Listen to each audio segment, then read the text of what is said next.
to the pub for my morning coffee, and now I'm on my way home to go and answer all of your questions that you've been sending over the weekend, of which there were hundreds. So thank you so much for all of those. Definitely not going to get through them all. I'll try and rattle through as many as I can.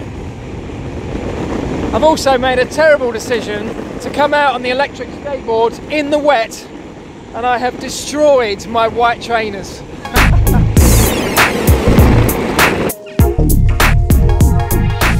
Right, as you can see, we are living in utter chaos. Anybody who's been through major renovations or building work and trying to live in your house whilst doing it feels my pain right now. Anyway, thanks for all of the responses, all the questions, the comments over the weekend. There were literally hundreds of them. Too many for me to answer them all, of course. I'm going to try and go as quickly as I can and give pretty quick fire answers to get through as many as I can, because the last time I did one of these Q&As, it went on for nearly 20 minutes and I didn't actually get through too many. So we'll try and keep them short and sweet. If there's anything that deserves a much bigger, much more drawn out and an in-depth answer, maybe I'll do a video on that on its own. So, thank you, and here we go. The answer to this question is twofold, really. The fact that lots of people have been saying, because McLaren are now having issues with the Renault power unit and reliability problems and packaging installation type issues, does that mean that all the Honda problems over the last few years might actually be McLaren's fault and not Honda's? I don't buy that. I think Honda made an awful lot of promises to McLaren. McLaren then went ahead and developed based on those promises, and Honda then failed to deliver on most of those promises. So I think Honda have a huge part to play in that relationship breaking down and the lack of performance. But equally, these things have always got to be a partnership. So, McLaren and Honda needed to work together. They needed to both make compromises, and I think McLaren were probably a bit unwilling to go too far in terms of compromising. This kind of thing happens even if it's at Mercedes or Ferrari, where they make engines and chassis. You'll have the power unit department at Mercedes coming to the aero department at Mercedes saying, look, we need this much space. The aero department will push back and go, well, hang on, you can't have that much. We need this much to hit our aero targets. And the two will kind of battle it out. No one of them is going to back down very easily and say, okay, yeah, that's fine. We'll just make ours, packaging our back end of the car a little bit bigger. They won't do that. They'll be pushing the limits, which is exactly what any Formula One team of any worth should be doing. So that's what McLaren were doing with Honda. And I think that's exactly what McLaren will be doing with Renault. Renault, however, are experienced enough and have enough other data coming from other teams to be able to push back with McLaren, and somewhere in the middle, they'll find a happy compromise. And I do believe they will find that happy compromise. Lots of people questioning whether Robert Kubica could end up with a race seat at Williams at some point throughout this season.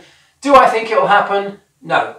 Williams went through a pretty exhaustive testing program, trying to understand what each of their drivers brings, evaluating them all, and they've taken the decision, and part of that evaluation will have had to have been the financial side that the two drivers they've gone with bring.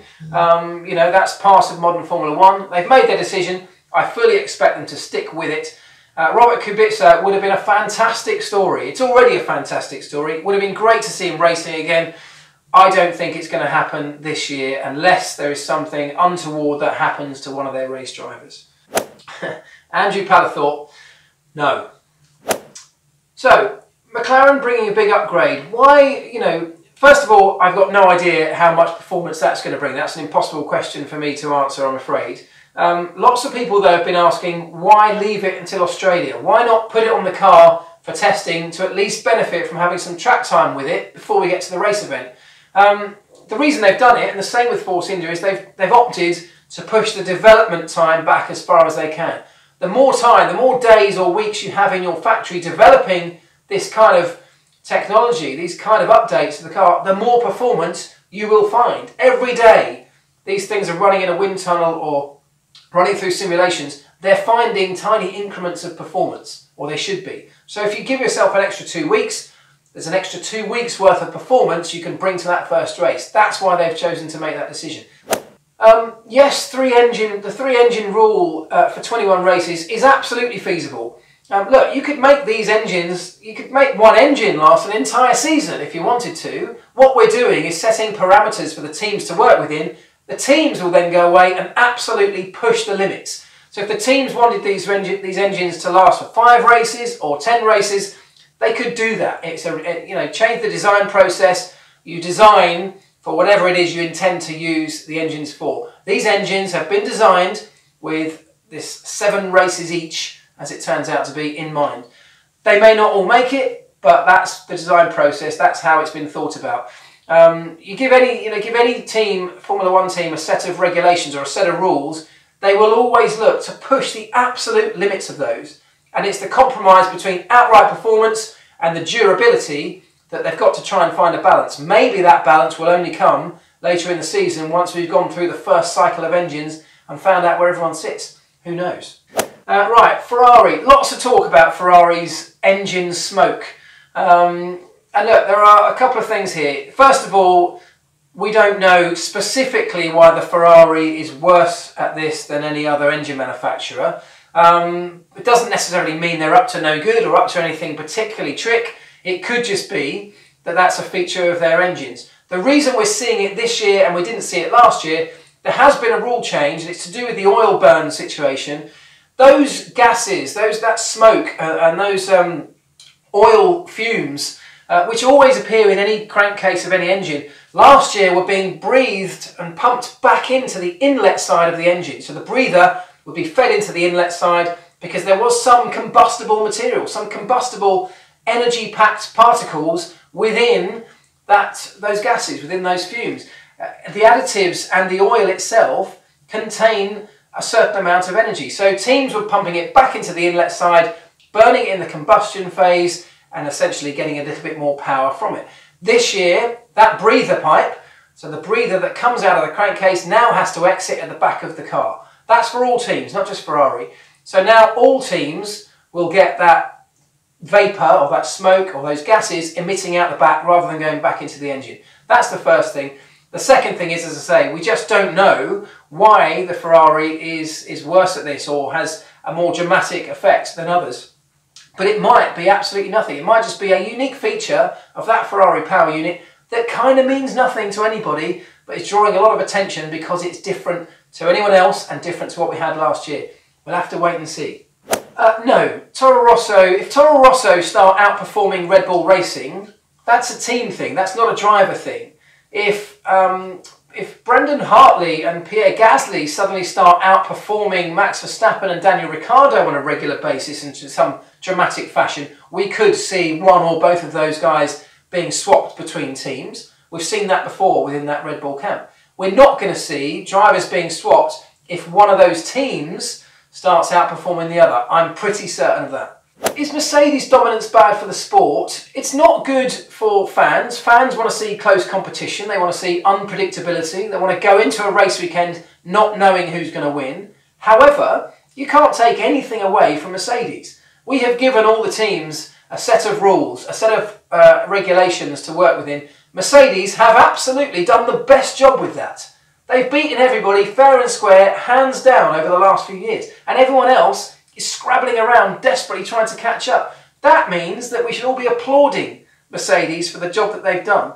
You know, maximum respect for that.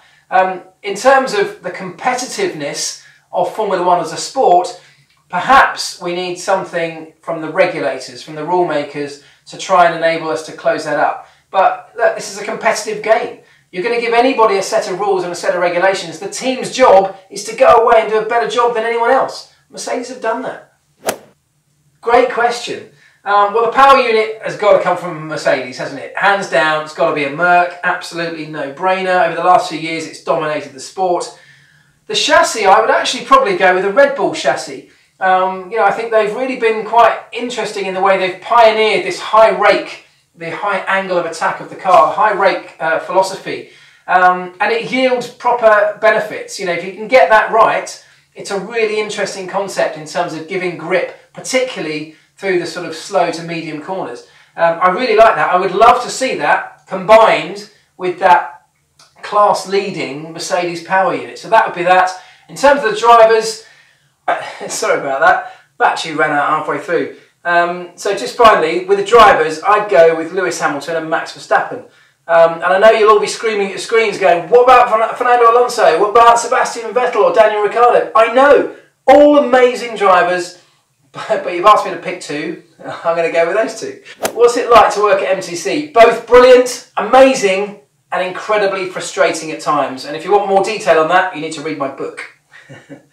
Have Mercedes been sandbagging? No, I don't think so. No, they've just been working on a different program to the likes of Ferrari. Ferrari were clearly going for qualifying simulations on the Hypersoft tyre, which sets the headline lap times. Mercedes opted not to bring any Hypersoft tyres to that second test in Barcelona, and they made that decision long before getting there.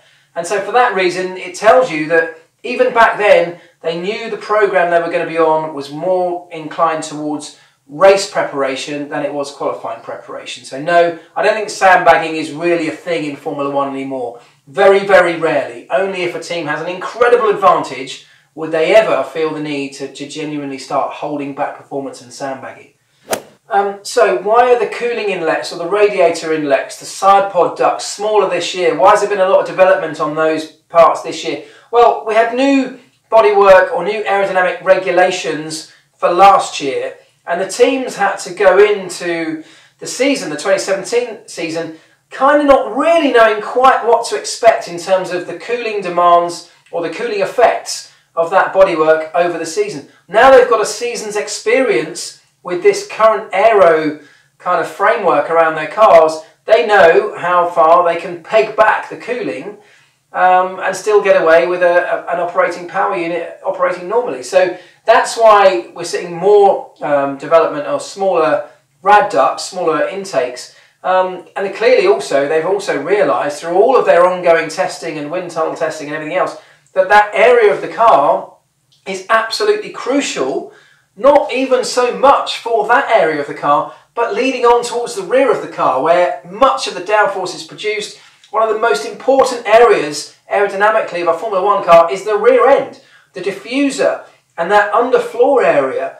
And those side pods and even the barge board areas of a Formula One car today are as much about getting clean, solid, fast-flowing airflow to those critical areas at the back as they are about anything to do with downforce being produced at that front end of the car or even the air intakes. They have to do both, of course, but a huge part of it is about getting the air to the rear. And they've realised that there's a big benefit in that, and that's why there's lots of development going on in that area between last season and this season. It's not an easy thing to change during the season. The fundamental shape of your car and your chassis and your side pod area and the crash structures, they're not quick, easy things to update over the course of the year, like a new front wing might be or a new barge board. So those things probably had to wait until the end of the season to have a fundamental redesign, as we've seen with some of the teams. Okay, let's wrap this up. Good question here to finish on. Do the Formula One tyres get recycled? Yes, they do. At the end of a race, all of the Formula One teams will wheel all of their tyres down the paddock to Pirelli on a tyre trolley. Pirelli will strip them off the rims will go back to the teams, the tyres will go back to Pirelli's HQ, where they get shredded into tiny pieces, mixed in with a load of other old road tyres as well, being recycled, and then they get burnt, cooked at incredibly high temperatures, where they're then formed into tiny little pellets. Those pellets can get used for all sorts of things, and I've heard of them being part of the aggregate that goes into some road surfaces. I think even, because there's still a certain amount of energy contained in those pellets, that they can be used, burnt and used as fuel for cement factories. So that does happen. So yes, they're recycled, just not back into other Formula One tyres. Right, I'll tell you what, one more to finish on, because this is a good one. What do you miss most, or not miss most, about working in Formula One? I really don't miss the incredibly late hours, the huge amounts of travelling, the relentless dedication that you have to give to a Formula One team. I did it absolutely willingly, I thoroughly enjoyed it, but I was a good 10 years younger back then. What I do miss most of all is pit stops. I cannot tell you what an incredible adrenaline rush being involved in a Formula One pit stop is. It is unbelievable. and there is nothing that can replicate that adrenaline rush. So I absolutely miss that. I miss the guys, of course, but I still get to see them in my current role at the, going to the races as well. So the pit stops will be the biggest thing that I miss. But there we go. Can't do it forever. Anyway, right, thank you so much to everybody who has sent in comments and questions. There were hundreds over the weekend. I really appreciate it. Reading through them all, which I have done, has made me smile, it's made me laugh, it's made me think. It kept me entertained for many times. I'm sorry that I didn't manage to get through many more. I'm sorry I can't answer them all. But that's a great problem for me to have. I really appreciate you doing it, so thank you. Please keep them coming. And I just want to finish this video by saying a big shout out and big respect to the family of Henry Hope Frost. Those of you who may not know, Henry died last week, a very, very well respected motorsport journalist and broadcaster. He was the voice of the autosport stage for many, many years. You may recognise him from there. He was the voice of Goodwood as well for many years. An incredibly well-respected character from within our sport. And, Formula One and motorsport in general has such a huge fan base around the world. And that fan base absolutely thrives on and relies on the passion of the people who work in it. It's one of the things I try and aspire to today because I'm passionate about it. Henry Hope Frost set the level of passion for motorsport higher than anybody else will ever be able to achieve. Really sad to say he was killed in a tragic motorcycle accident last week. So thoughts, of course, go out to him and his family. I will leave, there is a collection or a fund which if you do want to donate to, I will put the link for that in the comments or in the description of this video. But yeah, let's leave it on that. Thank you very much to everybody. I hope you enjoyed the video. Please share it around and like it and subscribe to the channel, and I'll be back tomorrow with another one. Cheers, guys.